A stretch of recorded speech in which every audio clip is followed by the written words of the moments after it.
While every other anime YouTuber is milking the popular and mainstream anime, I'm here to fight for the underdogs, the underrated gems that people overlooked.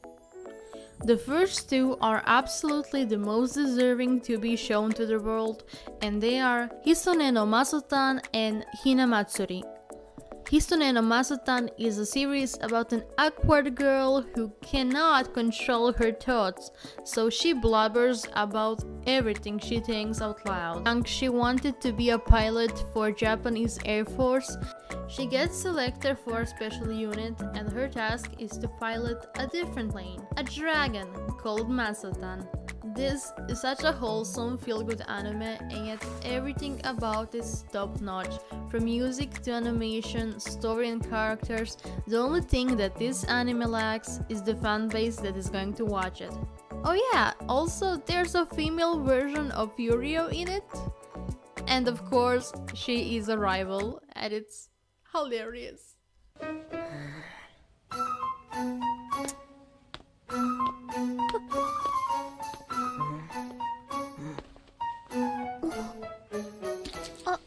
む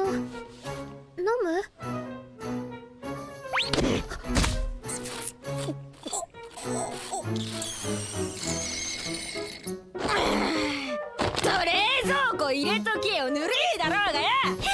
貝崎直二等空士、彼女も D パイ候補生です。仲良くすること。仲良くしねえかんな。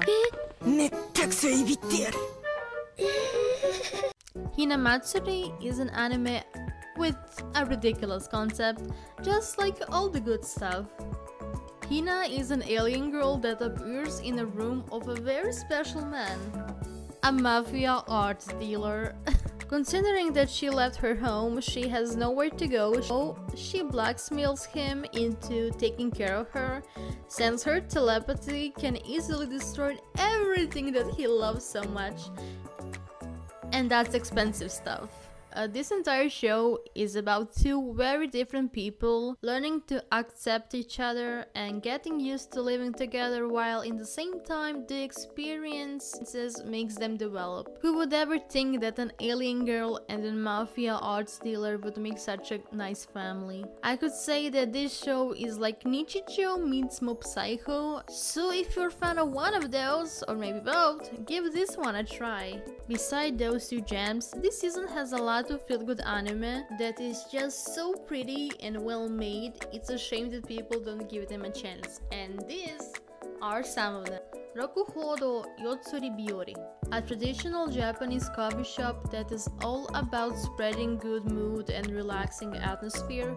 Watching these guys trying so hard to bring smiles on faces of their customers while also dealing with real-life problems is really refreshing, and if there was such a shop in real life, I would definitely be a regular guest. Wotaku ni Koi wa Mizukashi is a love comedy about two childhood friends that reunite at their workplace and decide to date. Also, have I mentioned that both of them are otakus? Well, if you like Neju no Susume, you'll probably like this one as well. This anime represents otaku culture really well, so it's quite easy to relate to a lot of moments in it. Tada-kun wa koi wa shinai, a story about a photography club. There's actually nothing more to it. It's a nice show with casual story, yet so good you will want more. Following the stories of everyday adventure of photography club might even make you want to go outside and take some photos yourself, since these characters are so likable and just a fun crew all around. Foaming Girls is about high school mangakas living in a dorm trying to balance school and work while also working on their self-improvement as both people and artists. It's nice that finally we have a show about artists without any excessive sister complex and looting. Each of these girls has a different style and method how they work, and it's quite educational since we get to see how they do their manga. From weird and bubbly to action-packed, these girls know their stuff. Also, one of them is tasked with drawing a hentai manga, but she's so innocent and they really don't show or exaggerate, so it's really quite nice to see the way that it was handled.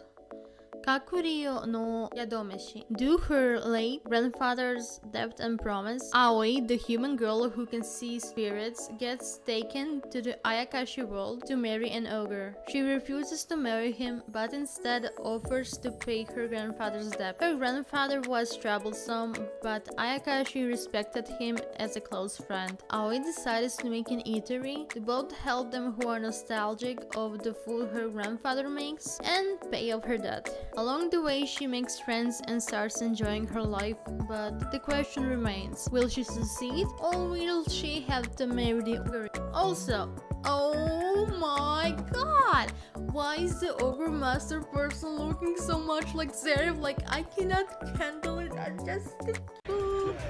Piano no Mori is an anime about a boy and his path of becoming a great pianist.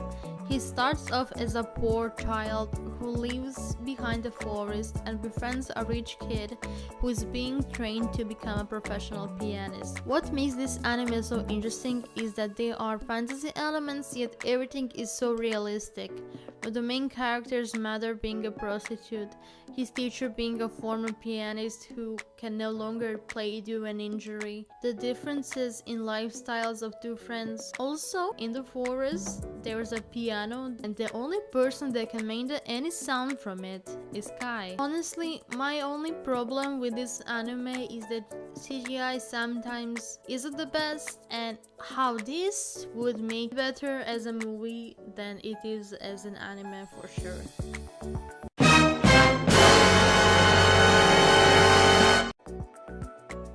There's a lot of anime I could recommend from this season, but these ones are definitely something worth watching. It completely went under the radar since this season is filled with sequels and high budgets. Well, that will be all from me. If you are interested in one of these shows, please tell me in the comments. I'd love to hear your opinions. Until next time, bye bye!